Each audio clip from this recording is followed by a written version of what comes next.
إن الحمد لله نحمده ونستعينه ونستغفره ونتوب إليه ونعوذ بالله من شرور أنفسنا ومن سيئات أعمالنا من يهده الله فلا مضل له ومن يضلل فلا هادي له أشهد أن لا إله إلا الله وحده لا شريك له وأشهد أن محمدا عبده ورسوله لا نبي ولا رسول بعده عباد الله أوصيكم ونفسي بتقوى الله فقد فاز المتقون يقول الله تبارك وتعالى يا أيها الذين آمنوا اتقوا الله حق تقاته ولا تموتن إلا وأنتم مسلمون عباد الله kaum muslimin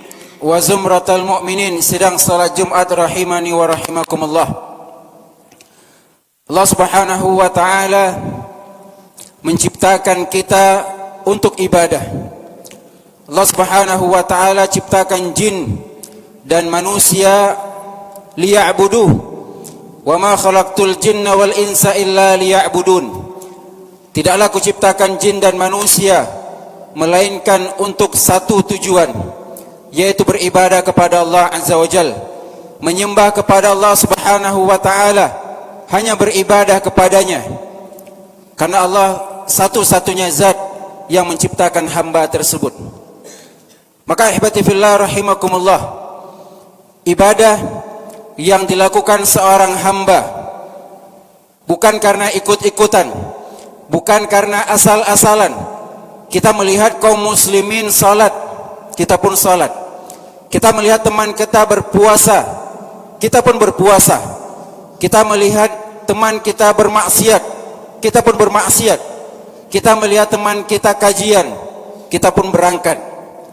Tapi semua yang kita lakukan, apakah itu ibadah yang kita kerjakan, apakah itu maksiat yang kita tinggalkan, haruslah didasari karena ketakwaan kepada Allah Azza wa Jalla. Allah Subhanahu wa taala katakan, ya ayyuhalladzina amanu taqullah, wahai orang-orang beriman, bertakwalah kepada Allah haqqa tuqatih, dengan sebenar-benar takwa. Jelaskan para ulama, takwa adalah melaksanakan perintah Allah Azza wa Jalla ala nurin minallah, berdasarkan dalil, berdasarkan ilmu yang kita ketahui. Roja'a thawabillah, kita melaksanakan ibadah karena kita tahu dalilnya dan kita mengharapkan pahala dan ridha dari Allah. Dua unsur harus ada dalam satu ibadah. Begitu pula takwa mewajibkan kita untuk meninggalkan tarkul ma'asi, meninggalkan segala bentuk maksiat ala nurin minallah, juga berdasarkan ilmu. Kita tinggalkan sesuatu bukan karena kita tidak suka, tapi kita tahu dalilnya bahwasanya ini diharamkan oleh Allah Azza wa Jalla, dan saya tinggalkan ini khasyata adzabillah, takut dan khawatir akan azab Allah Subhanahu wa taala. Ada dari kita, sebagian kita meninggalkan maksiat karena dia tidak tahu itu maksiat. Dia hanya tinggalkan karena tidak suka. Dia hanya tinggalkan karena tidak sempat, atau dia tinggalkan karena manusia. Na'udzubillah, ini tidak akan diterima oleh Allah Subhanahu wa taala. Hakikat ketakwaan adalah melaksanakan perintah Allah dengan ilmu dan mengharapkan pahala.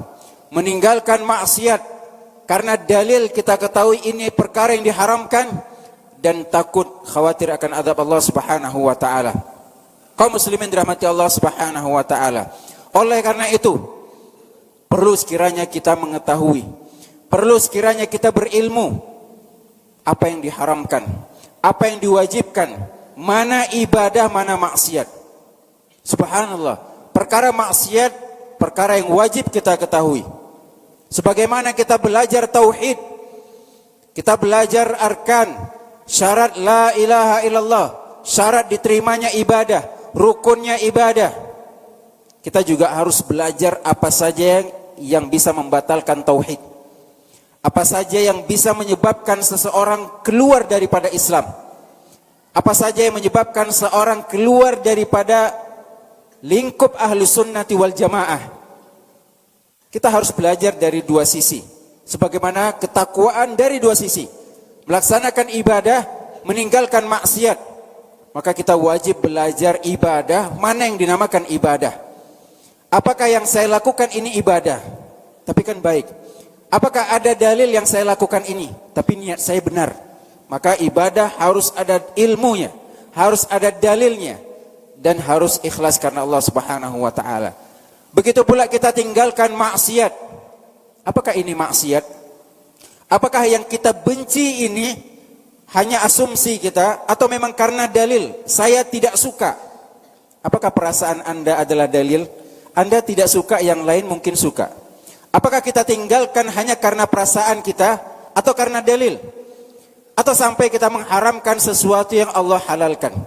Allah Subhanahu wa taala tegur Nabi sallallahu alaihi wasallam, "Ya ayuhan nabi, lima tuharrim ma ahallallahu lak." Kenapa engkau haramkan sesuatu yang Allah halalkan? Hanya sekedar tabtaghi mardata azwajik, mengharapkan redha daripada istri-istrimu. Begitu pula kaum muslimin dirahmati Allah Subhanahu wa taala. Kita mencela saudara kita karena menurut kita tidak etis. Menurut kita yang dia lakukan tidak pantas. Apakah tidak pantas ini adakah dalilnya atau hanya perasaan saja?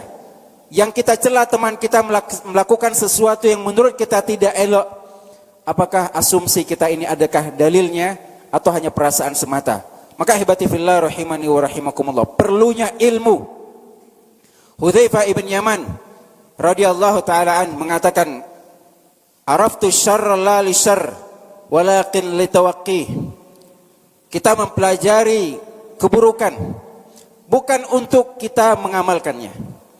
Kita mempelajari kesyirikan, kita mempelajari bid'ah, kita mempelajari maksiat bukan untuk melakukannya, tapi li tawaqqihi, agar kita terhindar darinya.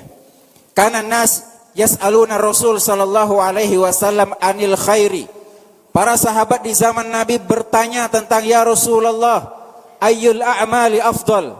Ya Rasulullah, apakah ibadah yang paling afdal? As-salatu 'alal waqtiha, salat tepat waktu. Birrul walidain, jihad fi sabilillah. Nabi sallallahu alaihi wasallam sebutkan sekian banyak ibadah-ibadah yang agung. Wa kuntu as'aluhu anisyarr. Adapun aku, kata Hudzaifah, bertanya tentang keburukan. Kenapa? Makhafata an yudrikani. Aku khawatir aku terjerumus dalam keburukan tersebut tanpa sadar. Banyak dari kita yang melakukan dosa dan kita tidak tahu yang kita lakukan itu dosa. Kenapa? Karena kita tidak faham bahwasanya takwa itu harus dari dua sisi. Sebagian kita rajin ibadah, rajin sholat, rajin baca Al-Quran, rajin kajian, rajin tahsin. Tapi pelajaran al-kabair, dosa-dosa besar kita skip. Pelajaran tentang syirik tidak kita fahami, tidak kita tekuni. Padahal bisa saja kita jatuh dalam dosa tersebut tanpa kita sadari. Subhanallah. Kaum muslimin dirahmati Allah Subhanahu wa taala. Allah Subhanahu wa taala katakan, "Innama yataqabbalullah minal muttaqin." Allah Subhanahu wa taala menerima ibadah seorang hamba apabila dilakukan karena ketakwaan. Apabila kita lakukan ibadah tersebut karena takwa kepada Allah, Allah terima. Begitu pula kita yang sedang beribadah.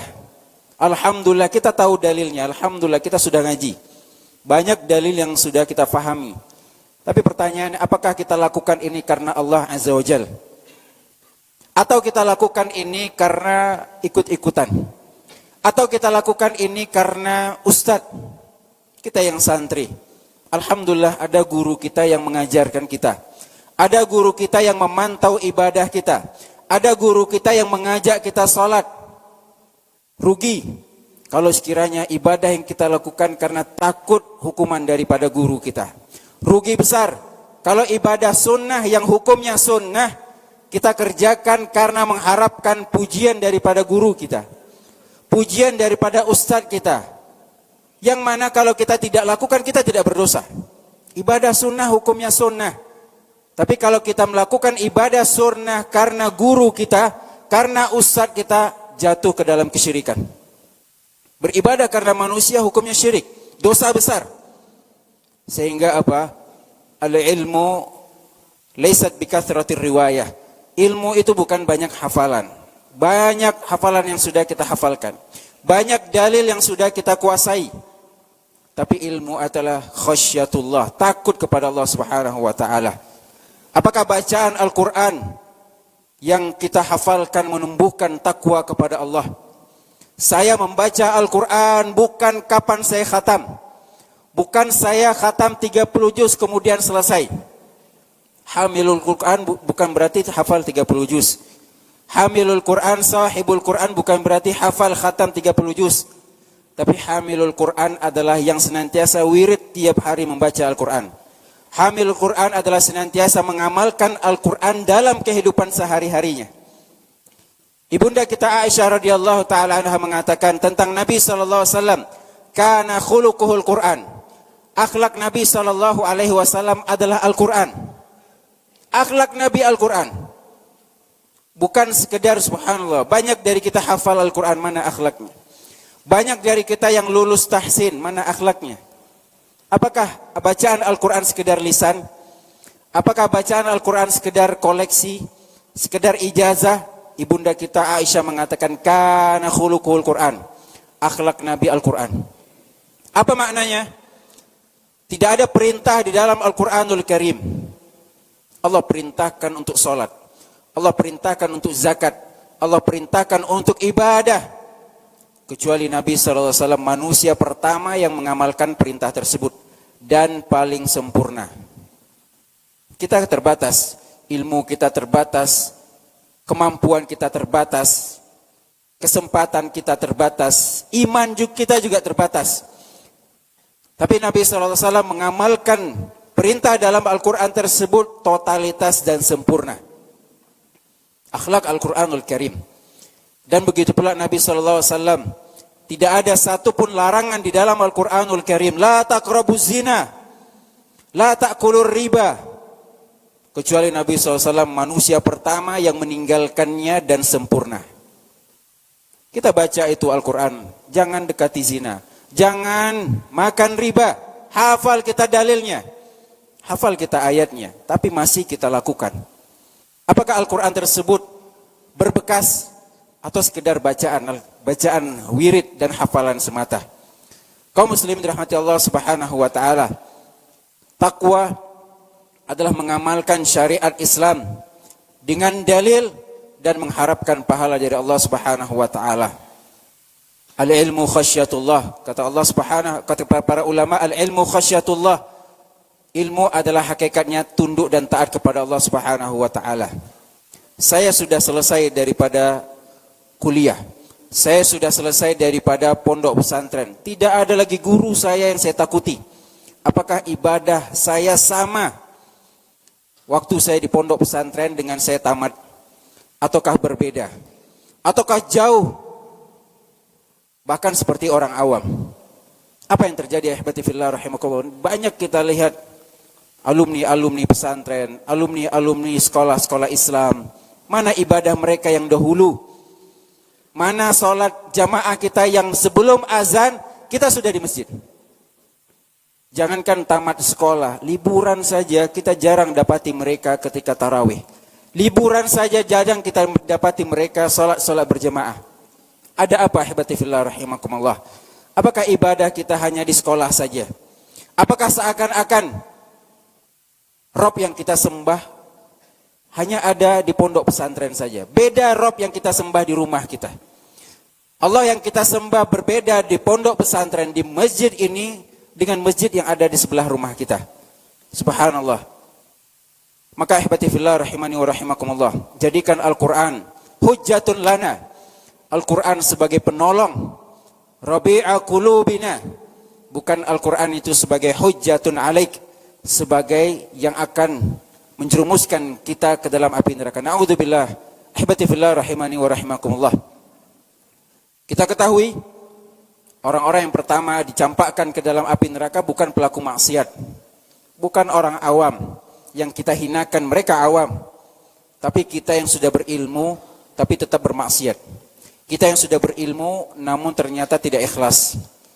Allah Subhanahu wa taala berikan ancaman keras bagi kita yang sudah hijrah, bagi kita sudah yang beramal, yang sudah berilmu, tapi ternyata ilmu kita hanya untuk pamer.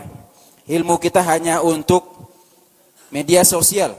Ilmu kita hanya untuk mencari kerja. Ilmu kita hanya untuk mencari jodoh. Innamal a'malu binniyat. Segala sesuatu tergantung niat. Nabi SAW katakan, awwalu man tusa'aru bihin nar yaumal qiyamah. Orang-orang yang pertama dicampakkan ke dalam api neraka bukan pelaku zina, bukan peminum khamar, tapi diantaranya adalah qari'ul Quran. Orang yang hafal Quran, orang yang rajin tahsin, orang yang jadi guru tahsin, orang yang jadi santri Al-Quran, orang yang belajar agama apapun itu jurusannya. Ustadzkah dia, santrikah dia, mahasiswakah dia belajar ilmu agama, liyuqal annahu alim.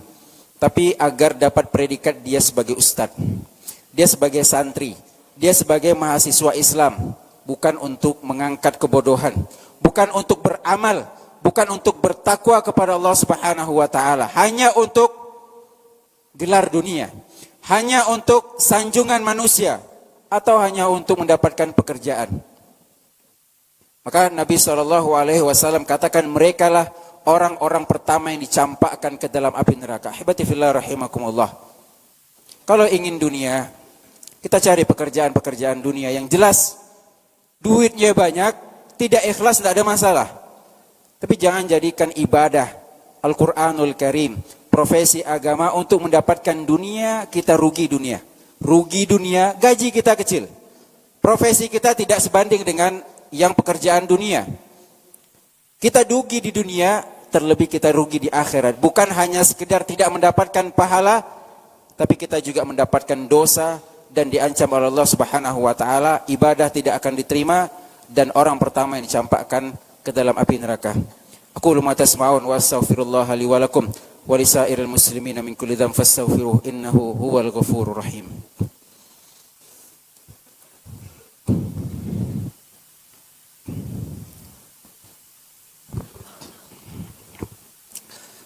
Alhamdulillah ala ihsanih wa syukru lahu ala taufiqihi wa amtinanih. Asyhadu an la ilaha illallah wahdahu la syarika lahu ta'ziman li sya'nih wa asyhadu anna Muhammadan abduhu wa rasuluhu ad-da'i ila ridwanih sallallahu alaihi wa ala alihi wa ikhwani wa sallama tasliman katsira. Ibadallah, ittaqullaha haqqa taqwa wattaqullaha wa yu'allimukumullah. Bertakwalah kepada Allah, Allah yang akan berikan kita ilmu. Jangan kita sandarkan hafalan kepada kecerdasan. Jangan sandarkan ilmu dengan kita memiliki harta. Kita bisa membeli buku, kita bisa bayar guru, tapi yang memberikan ilmu hanyalah Allah Subhanahu wa taala. Kita minta kepada Allah Subhanahu wa taala daripada ilmu yang bermanfaat, dan kita berlindung kepada Allah Subhanahu wa taala daripada ilmu yang tidak bermanfaat. Ilmu tidak dapat, amalan tidak ada, keberkahan tidak ada, dosa yang kita dapatkan. Pelan-pelan ahibati fillah rahimakumullah, kita perbaiki hati kita. Tujuan kita belajar untuk apa? Apakah untuk saya berbangga, saya lebih alim daripada saudara saya merendahkan kaum muslimin yang ada di kompleks saya satu-satunya manusia yang kenal sunnah, yang lain tidak ada, saya satu-satunya yang berada di atas sunnah, kemudian kita rendahkan kaum muslimin yang lainnya. Subhanallah. Apakah ilmu yang kita dapatkan menyebabkan kita merendahkan orang lain? Apakah ilmu yang kita dapatkan menyebabkan kita menvonis semua masuk neraka, semuanya bid'ah, semuanya salah? Tapi hakikat ilmu adalah khasyatullah. Innama yakhsyallaha min ibadihil ulama. Yang tunduk dan taat kepada Allah adalah para ulama. Siapapun Anda, ketika Anda mengamalkan ilmu, Anda adalah para ulama. Siapapun kita, meskipun titel kita banyak, tapi kita bermaksiat, kita orang bodoh. Innamat taubatu 'ala Allah lilladzina ya'maluna as-su' bijahalah. Allah berikan taubat kepada orang-orang yang bermaksiat karena kebodohan. Artinya semua yang bermaksiat orang bodoh. Hafiz Qur'ankah kita, ustadzkah kita, siapapun kita, bermaksiat bodoh. Tapi kita yang mungkin mengamalkan 1-2 dalil yang kita dengar, kita amalkan, kita rutinkan. Semoga Allah wafatkan dalam ibadah yang kecil tersebut. Kata Nabi SAW, khairul a'mal adwamuha wa in qalla. Sebaik-baik ibadah yang kecil, sedikit tapi continue. Daripada kita memperbanyak dalil, tapi tidak ada satupun yang membekas dalam hidup kita, tidak ada berdampak kepada masyarakat kita. Ilmu yang kita dapatkan menyebabkan kita keras. Ilmu yang kita dapatkan menyebabkan kita kaku. Ilmu yang kita dapatkan menyebabkan kita jarang tersenyum. Sementara Allah Subhanahu wa taala awali Al-Qur'anul Karim dengan sifat Rahman, sifat Rahim. Dan Nabi SAW diutus Allah dengan rahmatan lil alamin. Maka Ar-Rahimun yarhamuhumur Rahman, orang yang bisa berkasih sayang lemah lembut dengan ilmunya akan dikasihi oleh Allah Subhanahu wa taala. Maka para ulama mengatakan Ahlus Sunnah arhamuhum bil khalqi. Ahlus Sunnah wal Jamaah yang benar-benar sejatinya mereka yang memiliki ilmu dan paling sopan santun sesama makhluk Allah Subhanahu wa taala. Tidak sesama kaum muslimin saja, tetapi sesama makhluk Allah Subhanahu wa taala. Semoga Allah berikan ilmu yang berkah kepada kita, keikhlasan dalam ibadah, melaksanakan ibadah pahala, meninggalkan maksiat karena dalil dan takut akan azab Allah Subhanahu wa taala. Innallaha malaikatahu yusholluna 'alan nabi. Ya ayyuhalladzina amanu shallu 'alaihi wa sallimu taslima. Allahumma shalli 'ala Muhammad wa 'ala ali Muhammad kama shallaita 'ala Ibrahim wa 'ala ali Ibrahim innaka Hamidun Majid. Wa barik 'ala Muhammad wa 'ala ali Muhammad kama barakta 'ala Ibrahim wa 'ala ali Ibrahim innaka Hamidun Majid. Allahumma ighfir lil muslimina wal muslimat, al mu'minina wal mu'minat, al ahya'i minhum wal amwat. Innaka sami'un qaribun mujibud. Asyhadu anna Muhammadar Rasulullah. Hayya 'alas shalah.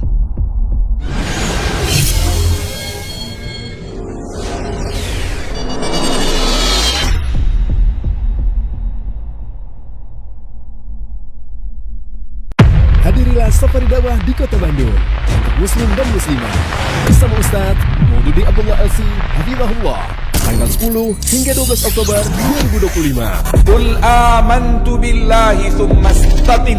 Katakanlah bahwa aku telah beriman kepada Allah, setelah itu istiqamahlah. Bukanlah maksudnya hanya katakan saja dan istiqamah untuk mengucapkan amantu billah, akan tetapi sesungguhnya kalimat yang diinginkan ini adalah sesuatu yang datang dari hati, diucapkan oleh lisan, dan setelah itu anggota tubuh pun membuktikan bahwa dia beriman kepada Allah, dan tidak boleh hanya ucapan lisan yang didustakan oleh amalan.